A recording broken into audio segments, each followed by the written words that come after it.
저는 단호하게 대답했습니다. 자발적이라고요? 그게 정말 자발적인지 아니면 어머님께서 편하게 생각하고 싶어서 그렇게 믿으시는 건지 곧 알게 될 겁니다. 이야기를 나누는 도중 서연이 아버지가 거실로 들어왔습니다. 무슨 일이냐는 듯 묻는 그의 표정에 서연이 어머니가 상황을 설명하자 그는 크게 한숨을 쉬며 말했습니다. 이런 식의 모함은 정말 불쾌하군요. 사돈, 우리도 더 이상 참을 수 없습니다. 이런 무례한 이야기를 계속하신다면 결혼 문제를 다시 생각해 봐야겠습니다. 결혼을 무기로 협박하려는 의도가 뻔히 보였습니다. 저는 비웃듯 웃으며 맞받아쳤습니다. 결혼 문제를 다시 생각하신다니요? 민혁이는 어차피 잘못된 일엔 눈 감지 않을 겁니다. 그러니 그런 협박은 하지 않는 게 좋을 겁니다. 그 순간 지선이가 주방에서 나왔습니다. 그녀는 놀란 표정으로 서연이 부모님과 저를 번갈아 쳐다보았습니다. 저는 그녀를 똑바로 바라보며 말했습니다. 지선아, 내가 겪은 일은 결코 내 잘못이 아니야. 그리고 이 사람들이 내 상황을 악용했다면 그건 더더욱 용서할 수 없어. 서연이 아버지는 화난 목소리로 말했습니다. 사돈, 이 정도면 충분히 참았다고 생각합니다. 저희 가족을 이렇게 의심하신다면 더 이상 얘기할 필요가 없겠군요. 이게 무슨 일인가요? 사연자 최미연님이 사돈댁과 갈등이 심하신 것 같은데요. 대체 무슨 일이 있었는지 어쩌다가 이렇게까지 갈등이 심해진 것인지 오늘의 사연 들어보겠습니다. 사연 들으시기 전에 구독을 누르시면 건강과 평안을 얻게 되실 거예요. 안녕하세요. 제 이름은 최미연입니다. 제가 살아온 이야기를 들려드리려 합니다. 지금은 전라도의 작은 마을에서 카페를 운영하고 있지만 이곳에 자리 잡기까지의 여정은 순탄치 않았습니다. 어린 시절부터 저는 소박한 삶을 살아왔습니다. 부모님은 작은 농장을 꾸려나가셨고 저는 그곳에서 자연을 벗삼아 자랐습니다. 고향의 바람, 흙냄새, 그리고 계절마다 변하는 들판의 색은 제 마음에 늘 따뜻한 기억으로 남아 있습니다. 하지만 모든 것이 평화롭던 그 시절에도 가슴 한켠에는 아쉬움이 남았습니다. 가장 친했던 친구 윤지성과의 추억 때문입니다. 지선이는 저와 같은 마을에서 함께 자라며 늘 제 곁을 지켜주던 존재였습니다. 공부를 함께하고 논두렁을 뛰어다니며 깔깔대던 웃음소리까지 그 모든 시간이 참으로 행복했습니다. 하지만 지선이가 갑자기 떠났습니다.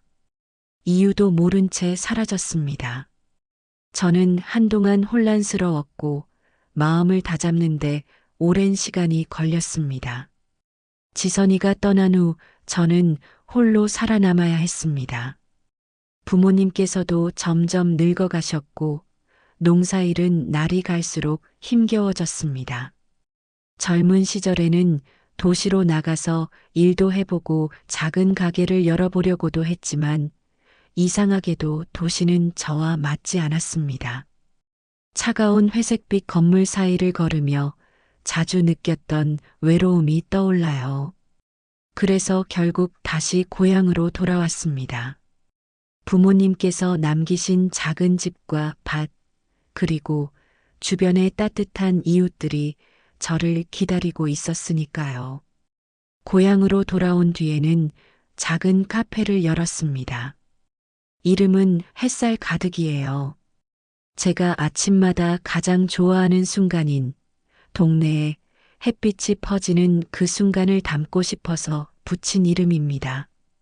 물론 카페를 처음 열 때는 많은 고민이 있었지만 다행히 이웃들이 따뜻하게 맞아주셔서 지금까지 잘 운영하고 있습니다. 제 삶은 그렇게 크게 특별하지 않았습니다.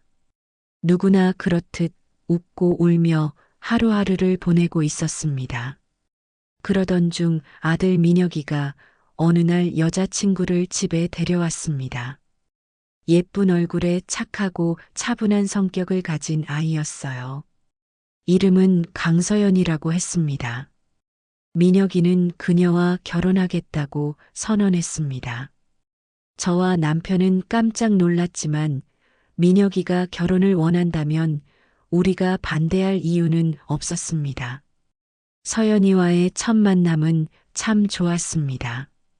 서로 존댓말을 주고받으며 예의 바르게 대화를 나눴고 아이가 정말 마음에 들었습니다. 서연이가 속이 깊은 아이 같아서 아들을 잘 챙겨줄 것이라는 믿음이 들었어요. 아이가 떠나고 나서 남편에게 말했습니다. 여보, 저 아이 정말 괜찮지 않아요?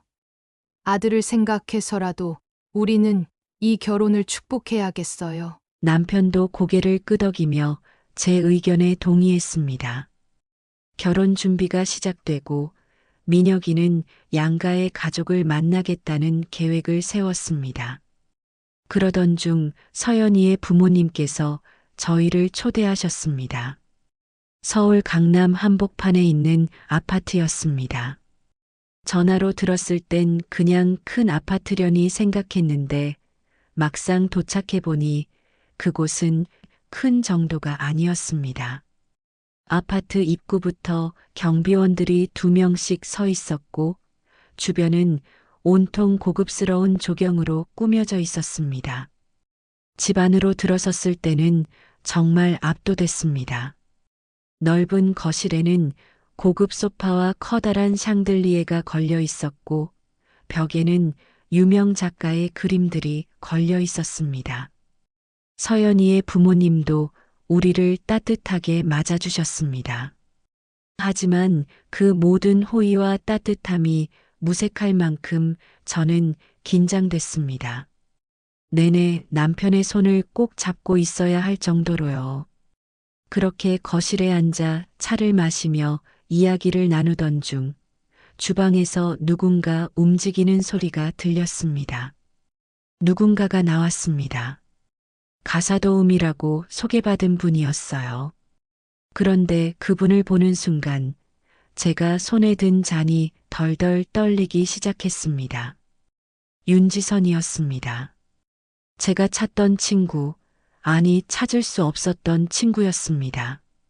나이가 들었고 표정도 굳어 있었지만 그녀라는 것을 한눈에 알아볼 수 있었습니다.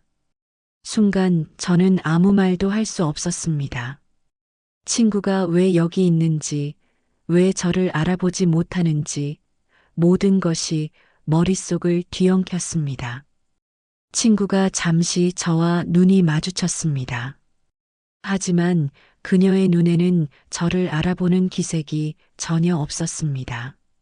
제가 먼저 말을 꺼내야 할지 아니면 조용히 넘어가야 할지 순간적으로 판단할 수 없었어요.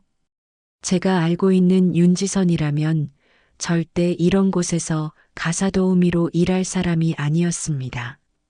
제가 무슨 말을 해야 할지 고민하며 멍하니 있는 사이 예비 사돈께서 주방 쪽으로 다가가며 지선을 불렀습니다.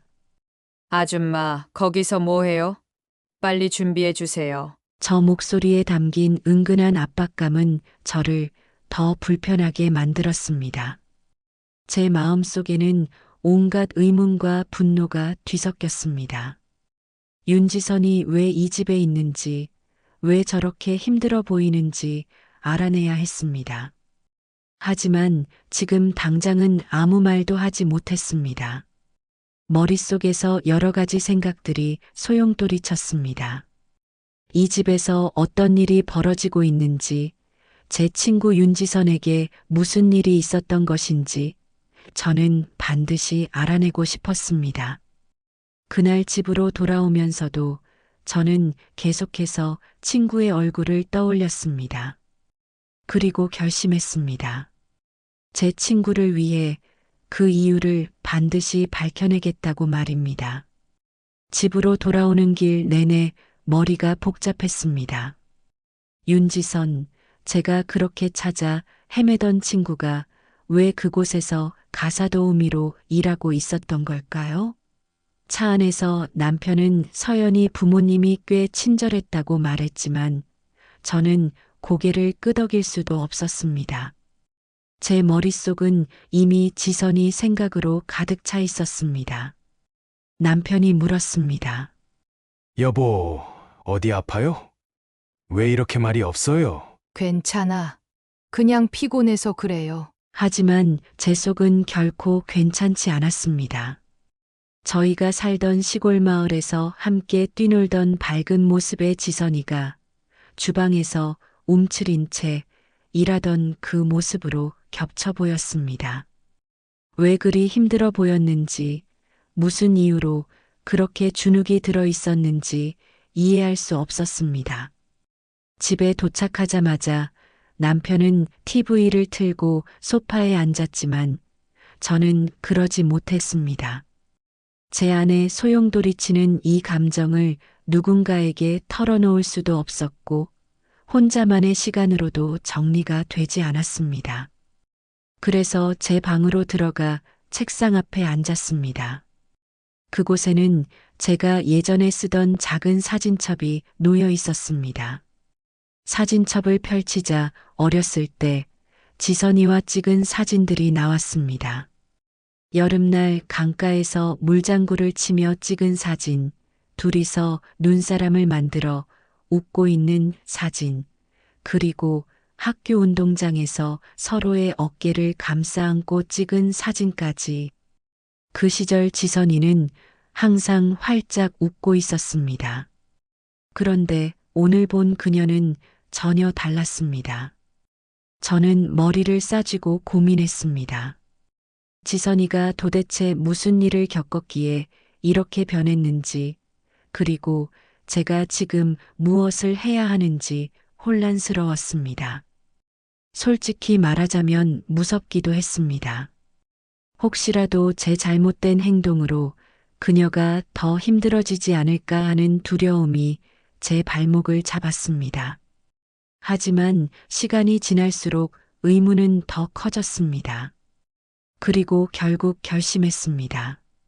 저는 그녀를 그냥 두고 볼 수 없었습니다. 지선이를 찾아야 했습니다. 그녀에게 무슨 일이 있었는지 물어야 했고 필요하다면 도와줘야 했습니다. 다음 날 아침 저는 서연이에게 전화했습니다. 서연아, 혹시 너희 집에서 일하시는 분 성함이 어떻게 되니? 서연이는 별 의심 없이 대답했습니다. 윤지선이라고 했던 것 같아요. 왜 그러세요? 아, 그냥 어제 좀 힘들어 보이셔서. 이런 말을 꺼내는 것조차 조심스러웠습니다. 제가 어떤 이유로 그녀의 이름을 물었는지 서연이가 알아채지 않길 바랐습니다. 그날 오후 저는 지선이를 찾기 위해 인터넷을 뒤지기 시작했습니다. 마을 주민센터에서 도움을 받을 수 있을까 생각도 했지만 아직 그녀가 과거와 이어진 기록이 남아있을지는 알 수 없었습니다. 며칠 동안 조사해 보았지만 별다른 성과가 없었습니다. 그러던 중 서연이와의 대화에서 힌트를 얻었습니다.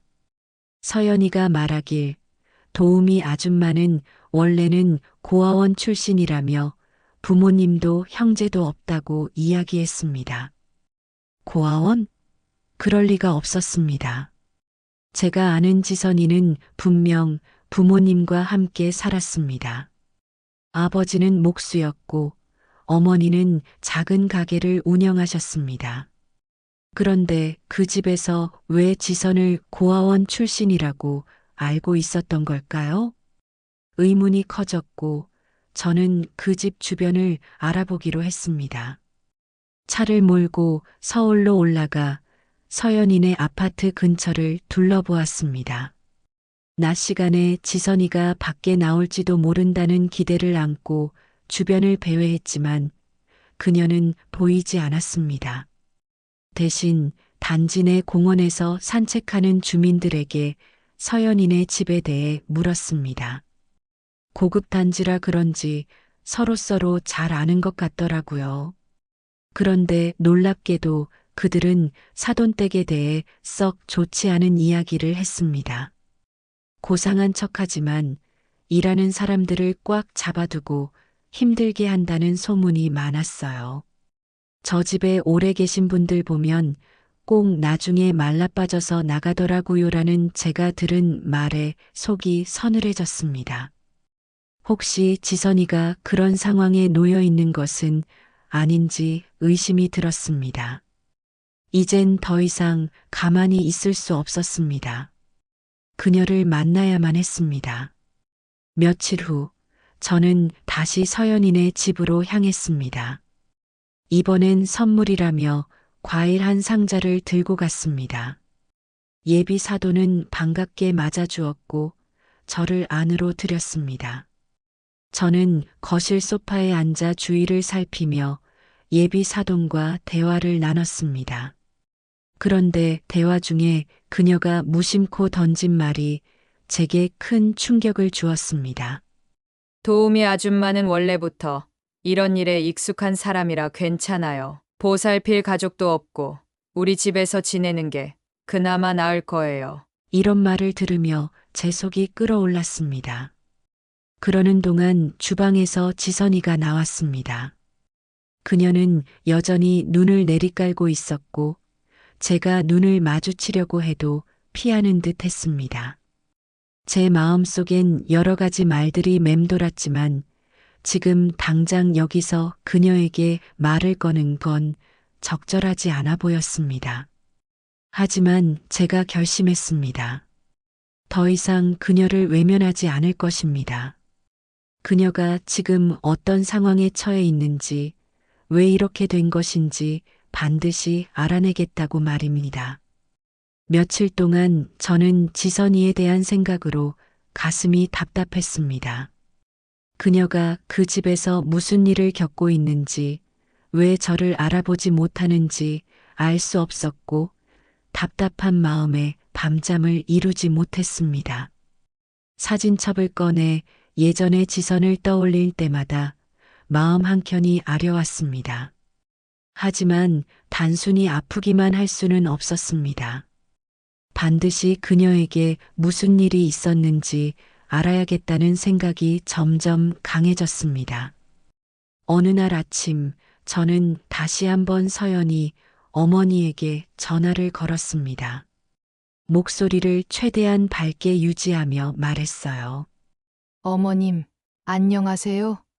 지난번에 인사드리고 너무 즐거웠어요. 그런데 제가 요즘 자꾸 어머님 댁 생각이 나더라고요. 그곳 분위기가 참 따뜻했거든요. 그러면서 제가 과일 몇 상자를 들고 다시 방문하고 싶다고 했습니다. 서연이 어머니는 반갑게 오라며 저를 초대했습니다. 저는 이번에 진짜 목적이 무엇인지 마음속으로 되뇌며 집으로 들어갔습니다. 서연이 어머니는 환하게 웃으며 저를 맞이했고 자연스레 차 한 잔을 내오며 저와 대화를 이어갔습니다. 하지만 저의 시선은 자꾸만 주방 쪽으로 향했습니다. 그곳에 그녀가 있었습니다. 지선이는 고개를 숙이고 접시를 닫고 있었지만 제가 들어왔다는 것을 알고 있는 것 같았습니다. 제가 주방 쪽을 향해 다가가자 서연이 어머니가 다소 당황하며 말했습니다. 아, 저희 집에서 오래 일해주시는 분이에요. 믿음직스럽고 참 성실하답니다. 그러더니 지선을 불렀습니다. 지선 씨, 와서 인사드리세요. 그녀는 천천히 다가왔습니다. 가까이서 본 그녀의 얼굴은 더 깊은 주름과 어두운 그림자를 담고 있었습니다. 제가 간절히 찾던 윤지선이 맞았습니다. 하지만 그녀는 저를 똑바로 쳐다보지도 못하고 고개를 숙인 채로 가볍게 목례만 했습니다. 저는 참을 수 없었습니다. 지선 씨, 혹시 저 기억 안 나세요? 조심스럽게 물었습니다. 순간 그녀의 손이 약간 떨리는 것 같았지만 그녀는 고개를 저으며 말했습니다. 아니요, 죄송하지만 처음 뵙는 것 같습니다. 그 말에 제 마음은 더욱 복잡해졌습니다. 왜 그녀는 저를 모른다고 하는 걸까요? 정말 저를 기억하지 못하는 걸까요? 아니면 무언가를 숨기고 있는 걸까요? 그날 밤 저는 지선이가 왜 그렇게까지 달라졌는지 생각하며 혼자 자책했습니다. 혹시 제가 뭘 잘못한 걸까요? 아니면 그녀에게 정말 말할 수 없는 사정이 있는 걸까요? 며칠 뒤 저는 단순히 그녀와의 대화를 통해 문제를 해결할 수 없다고 생각했습니다. 그래서 좀 더 적극적으로 나서기로 했습니다. 이번에는 서연이 어머니와의 대화를 통해 더 많은 정보를 알아내기로 결심했습니다. 서연이 어머니와 이야기를 나누던 중 저는 무심코 지선이에 대해 물었습니다. 어머님, 지선 씨가 참 조용하고 성실한 분이시더라고요. 오랫동안 같이 계셨나 봐요. 서연이 어머니는 잠시 말을 멈추더니 조심스럽게 입을 열었습니다. 그렇죠. 지선 씨는 벌써 20년 가까이 우리 집에서 일하고 있어요. 아주 믿음직스럽고 우리 가족 같은 분이에요. 가끔 제가 미안할 정도로 뭐든 열심히 해요. 저는 그 말을 듣고 더 이상 참을 수 없었습니다. 어머니, 혹시 지선 씨가 쉬는 날이 있긴 한가요?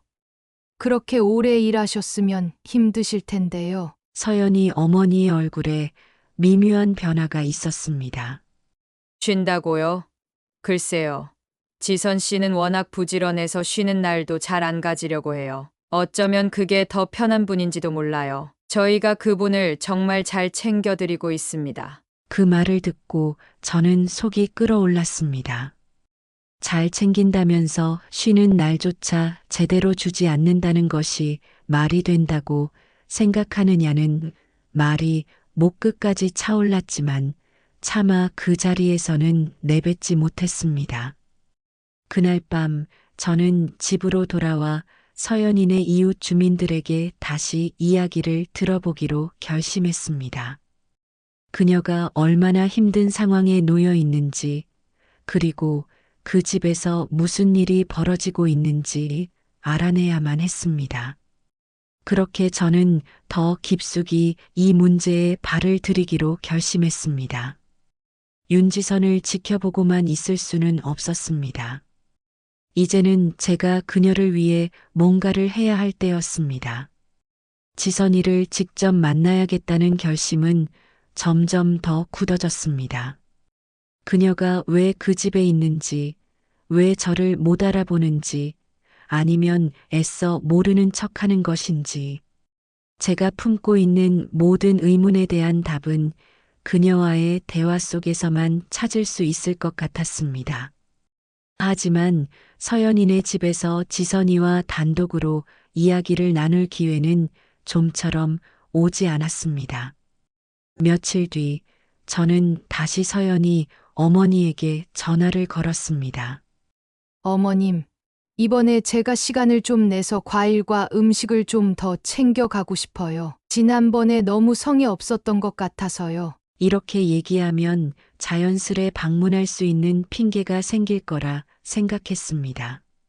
서연이 어머니는 흔쾌히 오라고 했고 저는 작은 선물을 들고 그 집을 다시 찾았습니다. 서연이 어머니는 여전히 환하게 웃으며 저를 맞이했습니다. 하지만 저는 이번엔 거실에 오래 앉아 있을 마음이 없었습니다. 차 한 잔을 마시며 대화를 나누다가 자연스레 주방 쪽으로 시선을 돌렸습니다. 지선이는 여전히 조용히 움직이며 일을 하고 있었습니다. 저는 기회를 놓치지 않고 말했습니다. 어머님, 제가 주방에 가서 뭐 좀 도와드릴게요. 이런 일은 오랜만이라 재미있을 것 같아요. 서연이 어머니는 의아한 표정을 지었지만 괜찮다며 고개를 끄덕였습니다. 저는 자연스럽게 주방으로 향했습니다. 주방 안에서 지선이는 여전히 고개를 숙인 채 일을 하고 있었습니다. 그녀의 손은 접시를 닦느라 분주했지만 움직임에는 무언가 기계적인 느낌이 있었습니다. 제가 그녀에게 다가갔을 때 그녀는 고개를 들어 저를 보지 않았습니다. 지선 씨, 혹시 저 기억 안 나세요? 제가 부드럽게 말을 걸었습니다. 그녀는 놀란 듯 잠시 멈췄지만 이내 고개를 저었습니다. 죄송합니다만 저를 잘못 보신 것 같아요. 그녀의 말에 마음이 무너지는 것 같았습니다. 저를 정말 잊은 걸까요? 아니면 그녀가 기억하고 싶지 않은 과거를 애써 외면하고 있는 걸까요? 지선 씨, 제가 정말 모르는 사람이 맞나요? 제가 그녀를 다시 한번 바라보며 말했습니다. 지선이는 답하지 않았습니다. 그저 손을 덜덜 떨며 다시 일을 시작했습니다. 그 순간 서연이 어머니의 목소리가 거실에서 들렸습니다. 지선 씨, 차 준비됐어요? 빨리 가져와 주세요. 지선이는 얼른 작업을 멈추고 차를 준비했습니다. 저는 그 모습을 보며 무언가 강하게 느꼈습니다. 그녀는 스스로의 의지로 움직이고 있지 않았습니다. 어딘가 억눌려 있다는 느낌이 강하게 들었습니다. 그날 밤 저는 집으로 돌아오며 단단히 결심했습니다. 이제는 더 이상 단순히 지켜볼 수만은 없었습니다. 제가 직접 나서서 그녀를 도와야 한다는 생각이 머리를 떠나지 않았습니다. 저는 탐정처럼 지선이의 과거를 추적하기 시작했습니다. 그녀가 왜 저 집에서 일하게 되었는지, 그리고 지금 어떤 상태로 살아가고 있는지 모든 것을 알아내야 했습니다.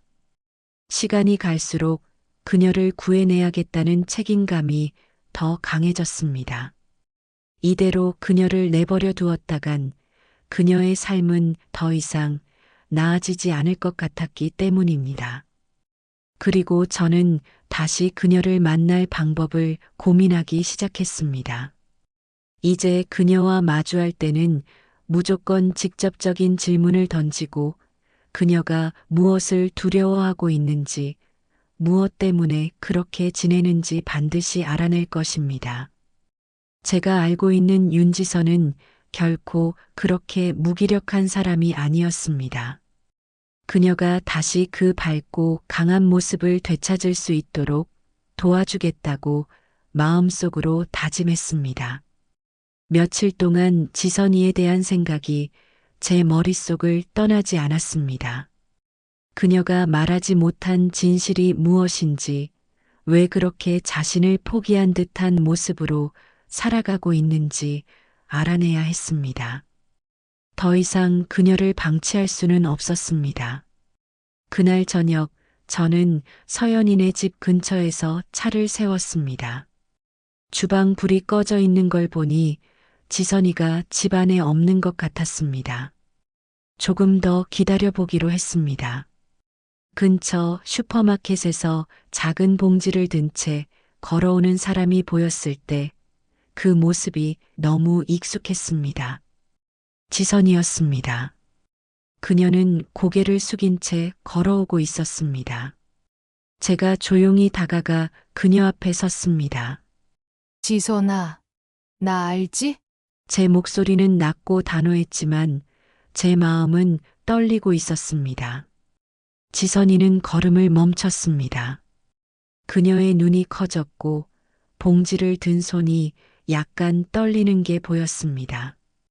그녀는 잠시 저를 응시하더니 시선을 돌리며 작게 대답했습니다. 네, 알아요. 그 대답에 가슴이 두근거렸습니다. 그래, 너도 나를 기억하고 있었잖아. 그런데 왜 모르는 척했어? 내가 너한테 뭘 잘못했어? 그녀는 제 질문에 놀란 듯 입술을 떨며 말했습니다. 그런 거 아니에요. 다만 지금은 제가 그런 걸 말할 처지가 아니에요. 제발 그냥 돌아가 주세요. 돌아가라고? 너한테 이렇게 살라고 말하는 사람이 있다면 그 사람은 틀렸어. 너 정말 이렇게 사는 게 좋아서 여기 있는 거야? 지선이는 움츠리듯 고개를 숙이며 대답했습니다. 그게 아니에요. 좋아서 있는 게 아니라 어쩔 수 없어서 그리고 저는 이미 너무 늦었어요. 늦었다고? 그게 무슨 소리야? 넌 아무 잘못도 없잖아. 그런데 왜 늦었다고 생각해? 내가 도와줄게. 지금이라도 내가 원한다면 내가 무슨 일이든 할 거야. 지선이는 제 말을 들으며 잠시 침묵하다가 작게 말했습니다. 고맙지만 정말 괜찮아요. 저는 이렇게라도 살 수 있어서 다행이라고 생각해요. 더 나쁜 상황이 될 수도 있었으니까요. 더 나쁜 상황. 지선아, 그게 무슨 뜻이야? 누가 너를 이렇게 만든 거야? 지선이는 대답하지 않았습니다. 대신 작은 목소리로 말했습니다. 부탁이에요. 그냥 여기서 끝내주세요. 제가 아는 척하지 않는 게 다 이유가 있어요. 제가 패 끼치고 싶지 않아요. 지선아, 내가 말하는 패가 대체 뭔데? 내가 너를 도우려는 건데, 그게 왜 패야? 난 내가 지금처럼 사는 걸 절대 이해할 수 없어. 지선이는 다시 입을 다물었습니다. 그녀는 말을 더 잇지 못하고 그저 손에 든 봉지를 꼭 쥐고 있었습니다. 그 모습에 마음이 아팠습니다. 왜 그녀가 이렇게까지 자신을 숨기고 있는지 이해할 수 없었습니다. 지선이가 마지막으로 말했습니다. 미안해요. 그리고 정말 고마워요. 하지만 저는 이대로 살 수밖에 없어요. 제가 감당할 일이니까요. 제발 돌아가 주세요. 그녀는 고개를 숙인 채 천천히 발걸음을 옮겼습니다. 저를 지나쳐 집 안으로 들어가는 그녀의 뒷모습을 보며 저는 온갖 감정이 뒤엉켰습니다. 저는 들어가는 지선이의 뒤에 대고 소리쳤습니다. 내일 이 시간에 다시 만나서 얘기하자. 꼭 나와줘. 지선아, 내가 도와줄게. 집으로 돌아오는 길, 제 안에는 분노와 슬픔이 가득했습니다. 지선이가 말하지 않은 진실을 제가 꼭 밝혀내야겠다고 다짐했습니다. 그녀가 지금 처한 상황은 누군가가 만들어 놓은 것이 분명했습니다. 그 사람이 누구든 제가 반드시 그녀를 구해야 한다고 마음먹었습니다. 지선이가 내일 나올지 안 나올지는 모르겠지만 저는 꼭 지선이를 도와줄 것입니다. 다음 날 저녁 저는 다시 서연이네 집 근처에서 지선이가 나오기를 기다렸습니다. 가로등 불빛이 은은하게 비치는 골목 끝에서 그녀가 모습을 드러냈을 때 저는 마음을 다잡았습니다. 지선이는 손에 쓰레기 봉투를 들고 천천히 걸어 나오고 있었습니다. 지선아, 잠깐만. 제가 다가가며 말을 걸었습니다. 그녀는 깜짝 놀라며 걸음을 멈췄습니다. 왜 또 오셨어요? 제가 뭐라고 했잖아요. 그녀는 작은 목소리로 대답했지만 그 안에 담긴 피로감과 체념이 뚜렷이 느껴졌습니다. 내가 왜 이런 일을 하고 있는지, 왜 이렇게 지내고 있는지 알아야겠어. 넌 나한테 그런 얘기도 안 하고 그냥 이대로 살겠다고만 하잖아. 난 그걸 도저히 이해할 수 없어. 지선이는 잠시 저를 보더니 고개를 숙였습니다. 눈치 보듯 주변을 살피는 그녀의 모습이 어딘가 불안해 보였습니다. 제발 조용히 해주세요. 여기서 들키면 안 돼요. 들킨다고? 누가 널 이러고 살게 만드는 거야? 내가 이런 상황인 거 아무도 모른다고 생각하지 마. 난 이미 눈치챘어. 내가 단순히 스스로 이런 선택을 한 게 아니란 거. 그녀는 아무 말도 하지 못했습니다. 저는 더욱 다그쳤습니다. 지선아, 나랑 제대로 이야기하자. 그동안 무슨 일이 있었는지 다 말해. 내가 지금 이렇게 사는 이유가 뭔지 내가 꼭 알아야겠어. 지선이는 깊은 한숨을 내쉬며 말했습니다. 좋아요. 그럼 잠깐만 여기 앉아요. 우리는 근처 벤치에 앉았습니다. 그녀는 쓰레기 봉투를 옆에 내려놓고 두 손을 꽉 잡은 채로 이야기를 시작했습니다. 20년 전 제가 마을을 떠난 건 빚 때문이었어요. 아버지가 보증을 잘못 쓰셨는데 그 일이 점점 커졌어요. 사채업자들이 우리 집까지 들이닥쳤고 아버지는 결국 집을 떠나야 했죠. 어머니는 그 충격으로 병이 깊어지셨고 결국 돌아가셨어요. 그녀의 말에 가슴이 저려왔습니다. 저는 아무 말도 하지 못하고 그녀의 이야기를 계속 들었습니다. 혼자 남은 저는 돈을 갚기 위해 뭐든 해야 했어요. 처음엔 공장에서 일했어요. 그런데 사채업자들이 그곳까지 찾아왔어요. 돈을 못 갚으면 너도 아버지처럼 된다며 협박했어요. 그땐 정말 무서웠어요. 지선아, 그래서 그 돈을 갚기 위해 여기까지 온 거야? 그녀는 고개를 끄덕였습니다. 네. 지금 이 집에서 일하게 된 것도 그때였어요. 사채업자들이 이 집과 연결되어 있었거든요. 이 집 사람들이 사정을 알고도 저를 고용했어요. 여기서 일하면 조금이라도 갚아나갈 수 있을 거라고요. 그녀의 말에 분노가 치밀어 올랐습니다. 그럼 이 집 사람들은 내가 이런 상황에 처한 걸 알면서도 그냥 너를 부려먹고 있는 거야? 지선이는 조용히 대답했습니다. 맞아요. 하지만 그분들 덕분에 사채업자들이 저를 직접적으로 괴롭히지는 않아요. 그게 얼마나 다행인지 몰라요. 다행? 이게 다행이라고 생각하는 거야?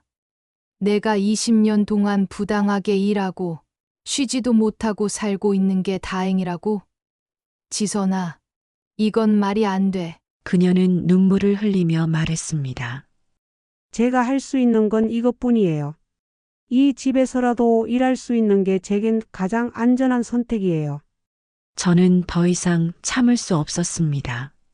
지선아, 이건 내 잘못이 아니야. 내가 이런 상황에 처한 건 분명 누군가의 잘못이야. 그리고 난 그걸 바로잡을 거야. 내가 원하든 원하지 않든 내가 널 도울 거야. 그녀는 고개를 저으며 말했습니다. 하지만 나 때문에 민혁이 결혼에 문제가 생기면 안 돼요.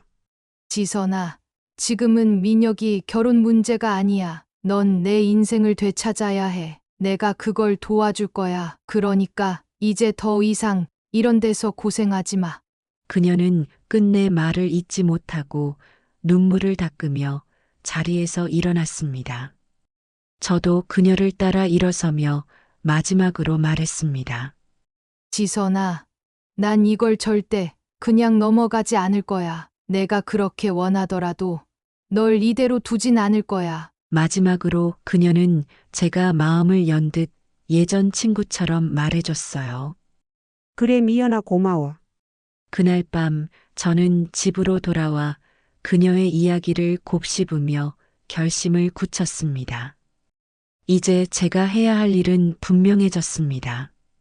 그녀를 억압하는 사채업자들과 그 진실을 알고도 묵인한 사돈댁, 모든 사실을 밝혀내고 그녀가 다시 스스로의 삶을 찾을 수 있도록 돕겠다고 다짐했습니다. 지성과의 대화 후 저는 더 이상 참을 수 없었습니다. 그녀가 그 집에서 겪은 일을 생각하면 분노가 치밀어 올랐습니다. 사채업자들과 거래를 하고 그녀를 사실상 강제 노동 상태로 두고 있는 사돈댁의 태도는 절대 용서할 수 없었습니다.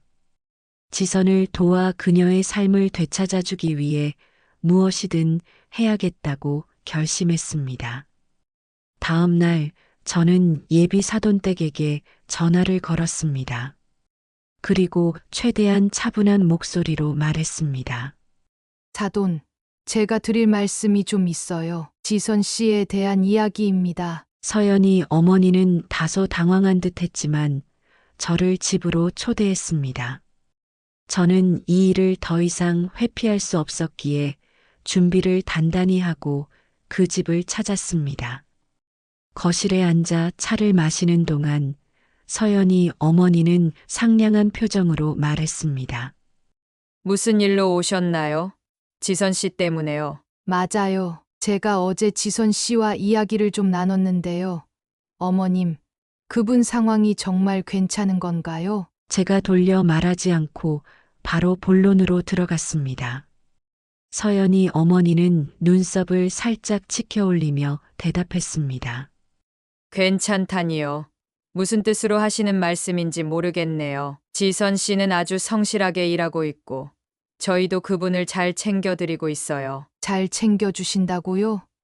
어머님, 지선 씨는 지난 20년 동안 제대로 된 휴식도 못 취하고 일을 했다고 들었어요. 게다가 그녀가 이 집에 오게 된 이유에 대해서도 저는 들었습니다. 자체업자들과의 문제를 해결하기 위해 일을 강요받았다는 이야기를요. 서연이 어머니의 표정이 단단해졌습니다. 목소리에도 긴장감이 감돌았습니다. 그건 무슨 소리죠? 저희가 그분을 돕기 위해 고용한 겁니다. 덕분에 그분도 안전하게 지낼 수 있었던 거고요. 그런 이야기는 어디서 들으셨는지 모르겠지만 저희는 아무 잘못도 없습니다. 저는 웃음이 나올 뻔했지만 화를 억누르며 말했습니다. 돕는다고요? 그게 정말 도움이었나요? 그녀를 보호한다면서 사실상 강제로 부려먹은 거잖아요. 서연이 어머니는 목소리를 높였습니다. 그분이 저희 집에서 일한 건 자발적인 선택입니다. 그리고 그 덕분에 안전했던 것도 사실이고요. 왜 이런 식으로 저희를 몰아가시는 거죠? 저는 단호하게 대답했습니다. 자발적이라고요? 그게 정말 자발적인지 아니면 어머님께서 편하게 생각하고 싶어서 그렇게 믿으시는 건지 곧 알게 될 겁니다. 이야기를 나누는 도중 서연이 아버지가 거실로 들어왔습니다. 무슨 일이냐는 듯 묻는 그의 표정에 서연이 어머니가 상황을 설명하자 그는 크게 한숨을 쉬며 말했습니다. 이런 식의 모함은 정말 불쾌하군요. 사돈, 우리도 더 이상 참을 수 없습니다. 이런 무례한 이야기를 계속하신다면 결혼 문제를 다시 생각해 봐야겠습니다. 결혼을 무기로 협박하려는 의도가 뻔히 보였습니다. 저는 비웃듯 웃으며 맞받아쳤습니다. 결혼 문제를 다시 생각하신다니요?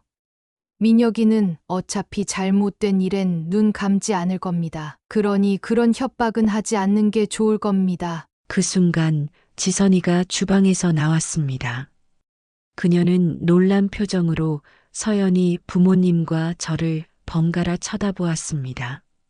저는 그녀를 똑바로 바라보며 말했습니다. 지선아, 내가 겪은 일은 결코 내 잘못이 아니야. 그리고 이 사람들이 내 상황을 악용했다면 그건 더더욱 용서할 수 없어. 서연이 아버지는 화난 목소리로 말했습니다. 사돈, 이 정도면 충분히 참았다고 생각합니다. 저희 가족을 이렇게 의심하신다면 더 이상 얘기할 필요가 없겠군요. 좋아요. 그럼 법원에서 얘기하죠. 제가 변호사를 통해 알아본 바로는 지선 씨의 계약은 부당한 점이 많습니다. 그리고 이 집에서 벌어진 일이 사채업자와 연결되어 있었다는 점도 이미 확인 중입니다. 제가 그렇게 답하자 그들의 얼굴이 굳어졌습니다. 저는 지선이를 향해 말했습니다. 지선아, 이건 내가 원하지 않더라도 내가 꼭 해야 할 일이야. 그러니 조금만 믿어줘. 이제는 우리가 내가 진짜로 원하는 삶을 찾을 차례야. 그날 밤 저는 변호사 사무실로 향했습니다. 지선이의 계약과 관련된 서류를 확보하고 사채업자와의 부당한 관계를 폭로할 준비를 시작했습니다. 이제는 물러설 수 없었습니다. 지선이를 이 모든 억압에서 벗어나게 할 때까지 저는 끝까지 싸울 겁니다. 변호사와의 만남에서 저는 지선의 상황을 법적으로 해결할 방법을 모색하기 시작했습니다. 변호사님은 지선의 고용 계약서를 꼼꼼히 분석한 뒤 이 계약이 사실상 부당 노동 계약이라는 점을 짚어냈습니다. 그리고 사채업자들과 예비 사돈댁이 은밀히 얽혀 있다는 정황 증거를 수집하는 것이 중요하다고 조언했습니다. 변호사는 저를 차분히 바라보며 말했습니다. 사채업자들이 빚을 무기로 지선 씨를 억압하고 있다는 점은 명백합니다. 하지만 이를 입증하려면 추가 자료가 필요합니다. 지선 씨가 일하고 있는 집과 사채업자의 연결고리를 명확히 밝혀내야 합니다. 저는 지선의 삶을 되찾기 위해 한 발짝도 물러서지 않을 결심이었습니다. 변호사의 도움을 받아 주민센터와 금융 기록을 확인하며 지선의 빚과 그 내역을 추적했습니다. 몇 번의 시행착오 끝에 마침내 사채업자들이 지선의 이름으로 불법적인 이자를 붙여 빚을 늘려왔다는 사실을 확인했습니다. 한편 예비 사돈댁 집과 이 사채업자들이 거래를 통해 지선을 고용한 정황도 점차 드러났습니다. 변호사는 추가 증거를 확보하기 위해 경찰과 협력하자고 제안했습니다. 그렇게 사건은 빠르게 공론화되기 시작했습니다. 예비 사돈집에서는 처음에 강력히 반발했습니다. 사돈댁은 제게 직접 찾아와 강하게 항의하며 말했습니다. 사돈, 이 모든 일이 도대체 우리 가족에게 어떤 악영향을 미칠지 아십니까? 이제 와서 그 가사도우미를 도와주겠다는 명목으로 우리를 끌어내리겠다는 겁니까? 저는 단호하게 맞받아쳤습니다. 그 가사도우미가 아니고 제 친구입니다. 그리고 당신들이 그녀를 부당하게 이용했다는 사실은 이제 모두 드러나게 될 겁니다. 이게 문제라면 그건 바로 잡는 게 맞지 않나요? 결국 사돈댁은 더 이상 저항하지 못했습니다. 지선의 빚과 관련된 모든 자료가 확보되었고 법적으로도 문제가 없는 계약으로 위장했던 그들의 행위가 사실상 불법이었다는 사실이 명백히 밝혀졌습니다. 그 과정에서 사채업자들은 법적 책임을 지게 되었고 지선의 빚은 모두 무효 처리되었습니다. 경찰의 개입으로 사채업자들의 불법 행위가 수사되었고 예비 사돈댁 역시 부당한 노동 관행에 대한 책임을 지게 되었습니다.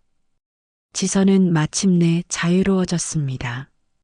그녀의 눈에서 흘러내리는 눈물에는 안도와 감사가 섞여 있었습니다.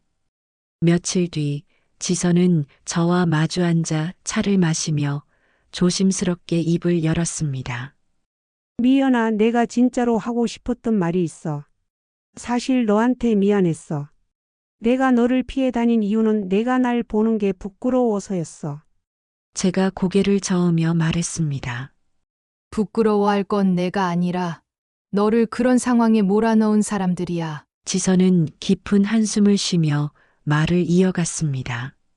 내가 그때 고향을 떠난 것도 너한테 말 한마디 못한 것도 너무 미안했어. 내가 나를 그렇게 찾고 있었는데 나는 그저 숨는 것밖에 못했으니까. 지선아, 그때 내 상황에선 어떻게 할 수 없었잖아. 그런 거에 대해 미안해하지 마. 중요한 건 내가 지금 여기 있고 우리가 다시 이렇게 만났다는 거야. 지선은 고개를 끄덕이며 울먹이는 목소리로 말했습니다. 내가 아니었으면 난 여전히 그 집에서 벗어나지 못했을 거야. 고마워, 정말 고마워. 저는 그녀의 손을 꼭 잡으며 대답했습니다. 이제 내 삶은 내가 원하는 대로 살아가면 돼. 다시는 내가 누군가에게 억압받지 않게 내가 끝까지 지켜볼 거야. 그 순간 저는 마음 깊이 다짐했습니다. 그녀가 앞으로 자신의 삶을 되찾고 과거의 상처를 딛고 일어설 수 있도록 함께하겠다고 말입니다. 이제 그녀는 더 이상 과거에 발목 잡히지 않을 것입니다. 지선의 빚이 법적으로 무효 처리되고 사채업자들이 처벌받으면서 그녀의 억압된 삶은 끝이 났습니다. 사돈집 역시 더 이상 그녀를 붙잡지 못했고 지선은 드디어 자유로운 삶을 되찾을 수 있었습니다. 그 후 며칠 동안 지선은 저희 집에 머물렀습니다. 처음에는 어딘가 어색한 표정이었지만 시간이 지나며 점점 본래의 모습을 되찾아갔습니다. 그녀가 집안에서 조심스럽게 웃으며 작은 일에 감사하는 모습은 저에게 깊은 감동을 주었습니다. 어느 날 아침 저는 지선에게 말했습니다. 지선아, 이제 너도 내 삶을 새로 시작해야지. 혹시 고향으로 돌아가는 건 어때? 내가 다시 편하게 숨 쉴 수 있는 곳으로 가자. 그녀는 잠시 망설이다가 조용히 대답했습니다. 미연아, 나도 사실 돌아가고 싶어. 거기서 다시 시작하면 내가 정말 살아있다는 기분이 들 것 같아.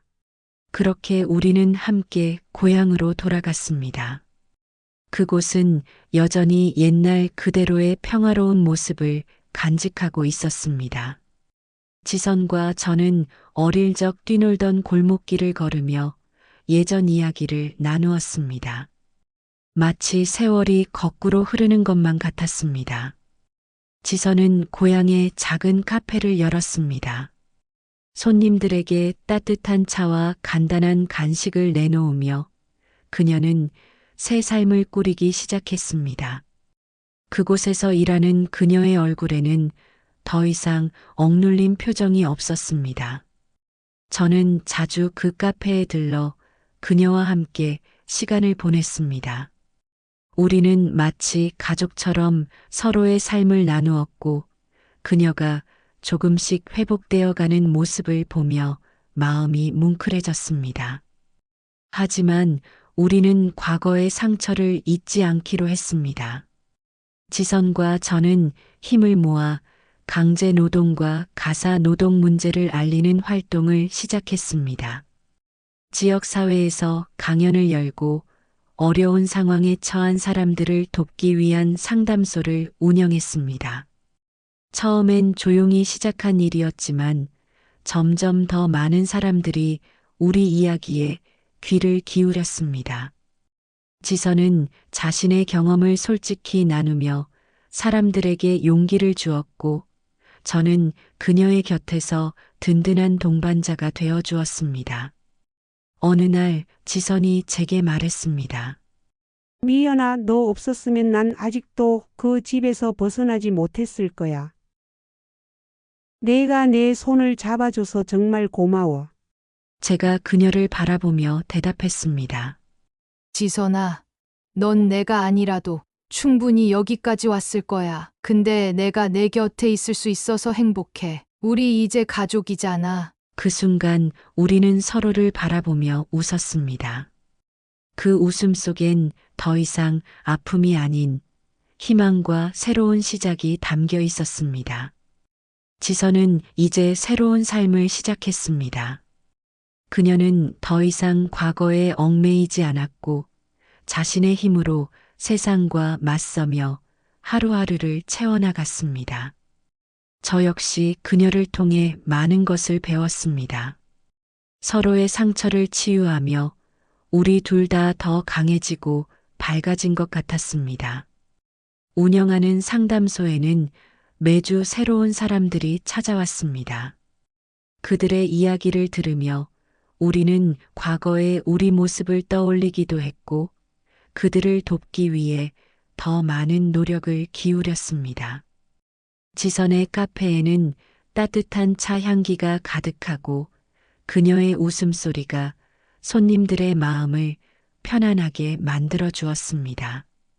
우리는 마을에서 새로운 가족이 되어 평화로운 일상을 나누며 살았습니다. 과거의 아픔은 완전히 사라지지 않았지만 우리는 그것을 딛고 새로운 삶을 만들어 나갔습니다. 이제는 서로를 응원하며 더 나은 세상을 꿈꾸는 동반자로 남기로 했습니다. 우리의 이야기는 끝이 아니라 새로운 시작이었습니다. 어느 맑은 아침, 지선은 커피 한 잔을 제게 건네며 웃으며 말했습니다. 미연아, 우리 같이 만든 이 세상 참 좋지? 저는 고개를 끄덕이며 대답했습니다. 그래, 우리 정말 잘 해냈어. 그 순간 저는 확신했습니다.